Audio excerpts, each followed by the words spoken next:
com, né? Eu estou muito alegre com o que a gente vai responder hoje. Foi uma pergunta que foi feita, não foi feita recentemente, mas uma pergunta que foi feita e que a gente vai responder agora, tá? No carnaval aí, uma das escolas de samba, né, que ganhou, deu muita atenção a demônio. Os cristãos perdem muito tempo, né, assistindo o que condenam. Então ficaram muito chateados, porque uma das escolas que ganhou, né, deu muita atenção ao que eles chamam de demônio, foi o demônio, valorizando o demônio, olha que coisa do cão, essa coisa doentia que a gente tem, né? Passaram muito tempo nisso, e aí a pergunta foi feita e a gente vai responder, tá bom? Vamos dar uma olhada aqui.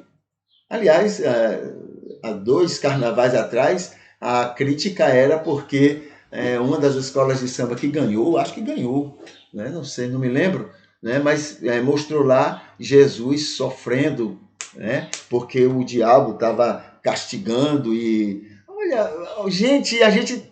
Parece que a gente não tem o que fazer, parece que cristão não tem o que fazer. Parece que ser luz e sal...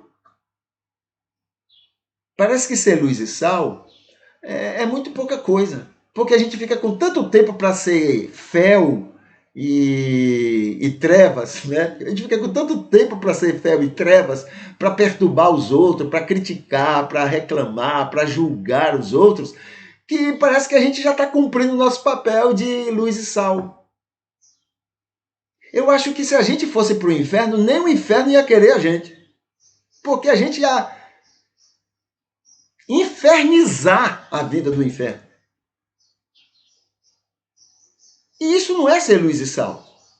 Então vamos ver aqui a respeito dessa pergunta. A pergunta é: entidades do candomblé são demônios? Essa foi a pergunta que me foi feita a partir de tudo que aconteceu ali, né? Fora essa nossa carente necessidade de julgar a religião dos outros. O candomblé tem uma dificuldade porque, além de ser uma religião não cristã, tá bom? Além de ser uma religião não cristã, é a religião de negros. Pronto. Junta tudo isso e os nossos preconceitos ficam 3 vezes piores. Junta tudo isso e a nossa intolerância é ainda 3 vezes piores. A gente tem uma necessidade de mostrar, sabe? Porque, além de tudo, é de negro. Por exemplo, entre o espiritismo e o candomblé, que tem muitas semelhanças, né? Toda a nossa artilharia é trabalhada contra o candomblé. A nossa maldade, a nossa perseguição, a nossa crueldade, toda é jogada em cima do candomblé, porque é de negros. Olha que nós, tá vendo? E aí, para compreender, quem nos evangelizou tinha negro para escravo. O evangelho que foi pregado para a gente era de gente que testemunhou isso. Negro era para ser escravo. Então a gente estava... Tudo que for de negro é pior do que de qualquer outro. Nós somos doentes. Como se a gente fosse branco, né? Até que eles têm razão lá, porque eles são branquelos, né? São branquelos até demais. Mas a gente, só para poder imitar eles, a gente se faz de branco para tomar essas posições, é um negócio mais doentio ainda. É por isso que eu acho que se a gente estivesse no lugar deles, a gente seria muito pior do que eles. Muito pior do que eles.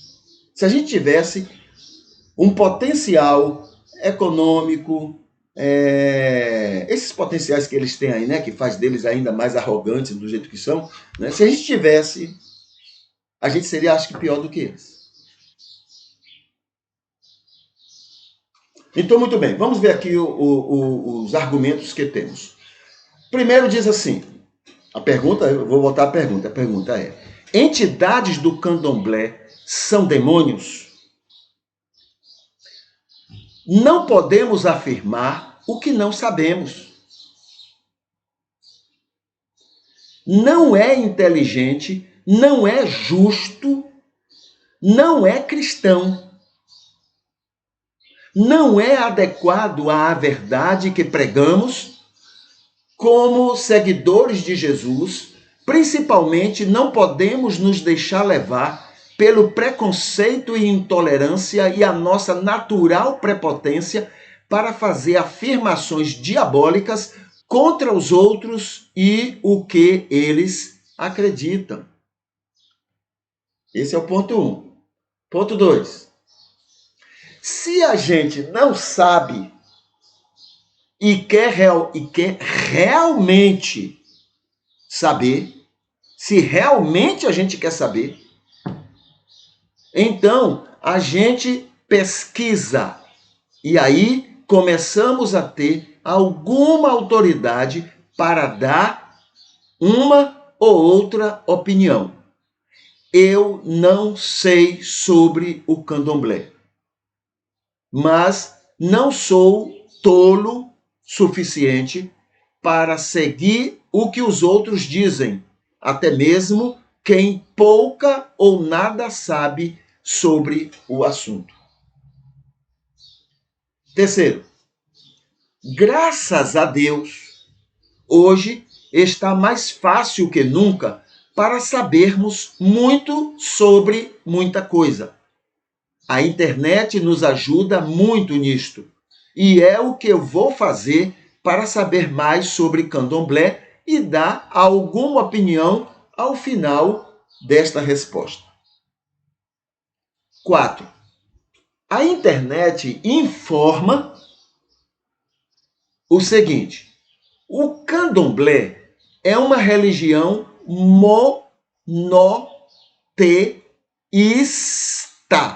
monoteísta. O Deus único, e mesmo que não fosse, viu? E mesmo que não fosse.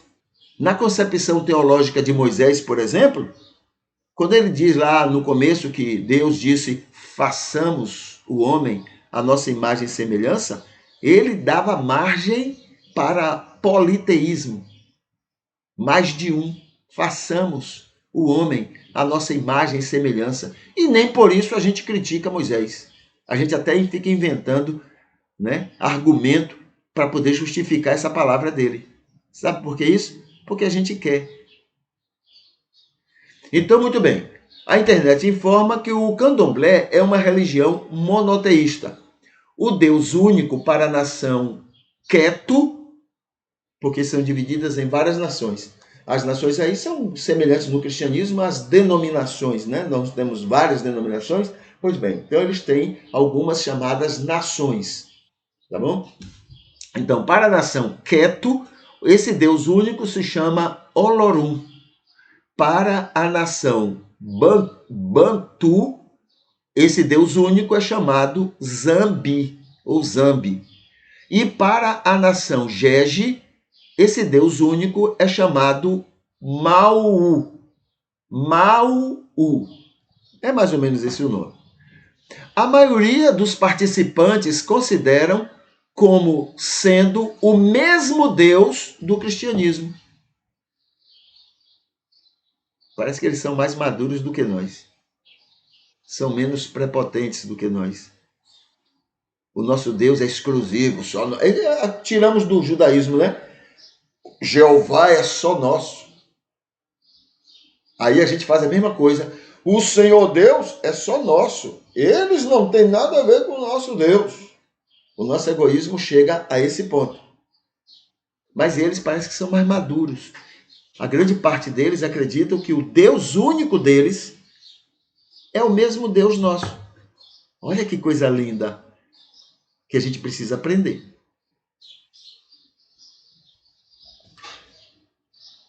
O que mais? 5. A religião tem por base, a religião do candomblé tem por base a ânima ou anima, que significa alma da natureza, chamados de orixás. Aí tem outros nomes aqui, inquices ou voduns, mas são orixás. é o nome que a gente mais conhece, né?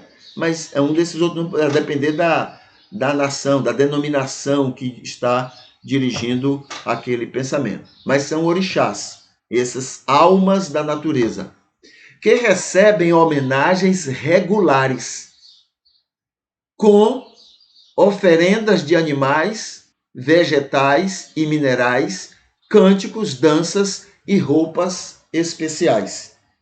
Então é por isso que a gente vê que eles oferecem, né, alimento, aquelas coisas todas, porque eles estão oferecendo para deuses não, estão oferecendo para orixás, que são, no entendimento deles almas na natureza. 6. Acreditam na vida após a morte, nos moldes da reencarnação. Tá bom? Então, eles acreditam que existe vida depois da morte e eles acreditam que pessoas podem voltar a viver, né, no mundo, tá? Entre os vivos, etc. É a crença deles. Não se assustem não, tá? Porque também os judeus tinham facilidade para isso. Os judeus, por exemplo, quando Saul foi em busca da feiticeira de Endor, é porque havia essa crença de que os mortos poderiam voltar ao contato com os vivos. 7. A divindade criadora tem muita importância no pensamento do candomblé, né? A divindade criadora, né? a divindade maior, o Deus que eles dizem que parece, né, ser muito semelhante com o nosso, a divindade criadora tem muita importância no dia a dia dos membros do terreiro, mas não são cultuados, mas não é cultuado, né, em templo exclusivo. É louvado em todos os preceitos. É um Deus supremo que criou o mundo, chamado Olorum. É o nome do Deus, né, supremo. Aí na tradição Nagô, na tradição Gege, na Zambi, na tradição... Em seguida, essa divindade suprema se afastou, tá? Ele criou tudo e se afastou, deixando sua criação funcionando por meio das forças da natureza, por ele criadas. Ele então criou todo o universo, todas as coisas, e criou as forças da natureza. E deixou que essas forças da natureza dirigissem o mundo, dirigissem as coisas. Ele se afastou, né, dessa criação. Cadê? Que ele criou. As quais são chamadas orixás na tradição Nagô, voduns na tradição Gege e inquices na tradição de Angola. Ok. 8. Os orixás são Exu, Ogum, Odé, que é Oxóssi, Ossaí, Ossanhi, Oxumaré, Omolu, Obadaluiê, Nanã, Iemanjá, Oxum. Eu pulei? Naná, Iemanjá, Oxum, Xangô, Oiá, que é Iansã, Obá, Leuá, Oxalá, Logonedê e outros. Tem mais outros, né? Cada um tem personalidades individuais, cada um dessas almas da natureza, cada um tem uma personalidade diferente e preferem rituais e são conectados a fenômeno natural específico. Então, cada um tem uma personalidade, tem um comportamento diferente, etc. Tá? Aí me veio aqui à mente que algumas pessoas dizem assim, mas isso aí é só no papel. Tem gente, eles creem, tem gente que crê assim, assim, assim. Veja só, a doutrina é essa. Agora, o que as pessoas creem aí é complicado, porque nós mesmos temos essa dificuldade. A gente crê num Deus que sabe a nossa necessidade e sabe nos abençoar. Mas tem gente que passa 7 dias fazendo culto para pressionar Deus a fazer o que essa pessoa quer. E isso não faz parte da doutrina. Entendeu? Quer dizer, o que as pessoas fazem aí é outro caso. Agora estamos analisando a doutrina. É o que eu faço, por exemplo, quando eu vou falar sobre batistas. Tem batistas fazendo coisas absurdas aí.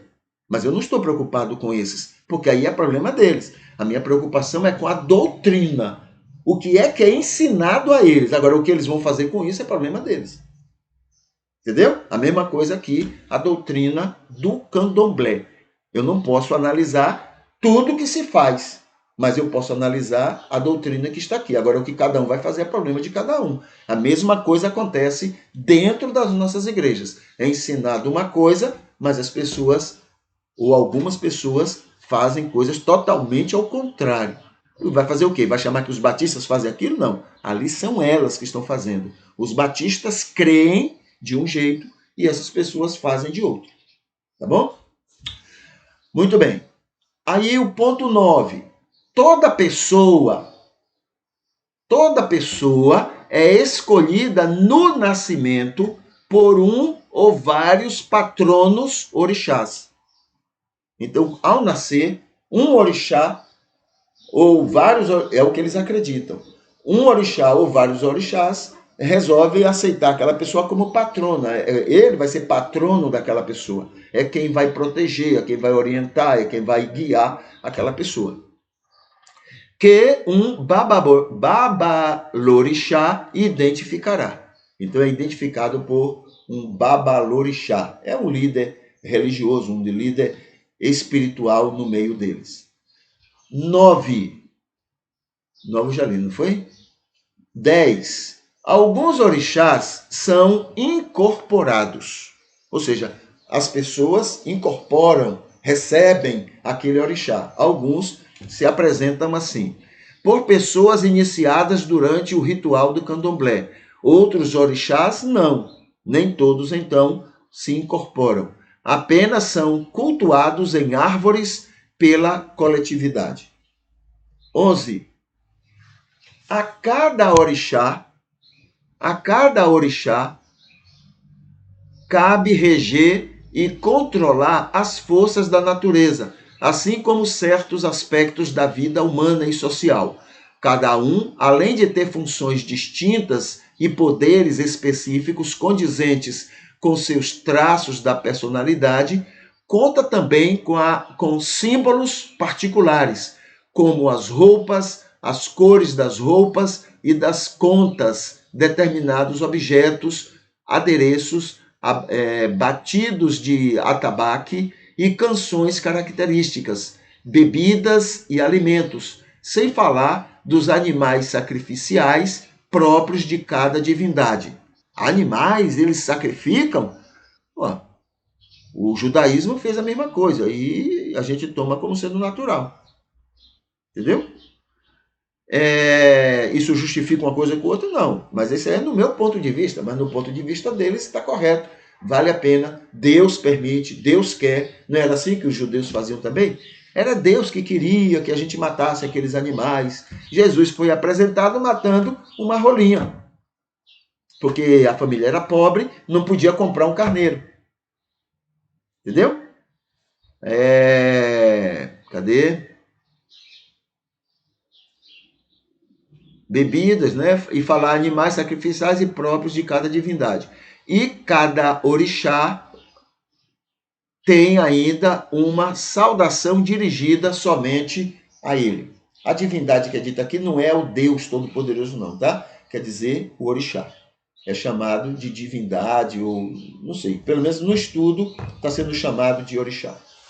12. A relação entre cada indivíduo e seu santo orixá particular que se estabelece o que é certo e o que é errado.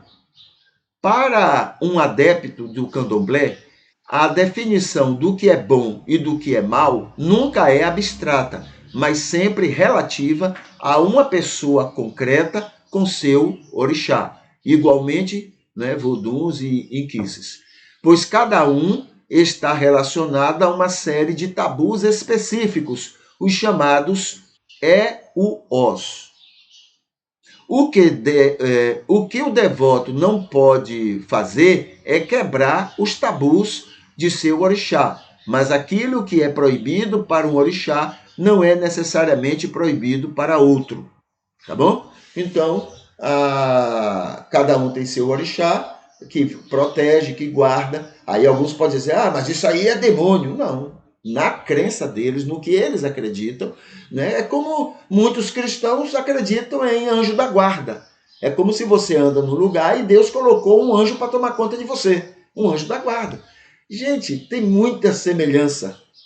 Agora, nós é que criamos, porque queremos, nós é que criamos as diferenças e nos apegamos às diferenças. 13. O que se busca na religião, né, do candomblé é a interferência concreta de Deus Todo-Poderoso neste mundo, mediante a invocação das forças sagradas da natureza, dos orixás. O que eles querem, através dos orixás, é a presença de Deus, é que Deus atue no mundo. Tá bom? 14. Diante da revelação de Deus, Moisés entendeu coisas absurdas aos nossos olhos, em nossa compreensão, e precisou Jesus reexplicar muita coisa e negar outras tantas. Mas ainda assim, Deus esteve abençoando muita gente com tudo aquilo que Moisés escreveu de sua compreensão. Os fundamentos das religiões africanas, a mesma coisa, sem absolutamente nenhuma diferença.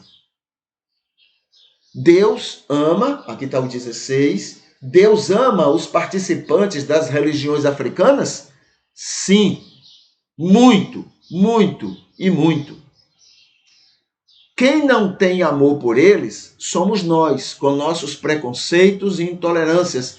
Tudo que nada tem a ver com o que dizemos ser, do que dizemos ter como fé e desejo de seguir Jesus em seu imenso amor para com todas as pessoas. Quem ama não suspeita mal, mas faz o contrário. É o que a Bíblia diz. Tá bom? Então, isso é uma resposta nossa para a pergunta que foi feita, né? A pergunta é, cadê a pergunta? Entidades do candomblé são demônios? Então a gente buscou responder a essa pergunta.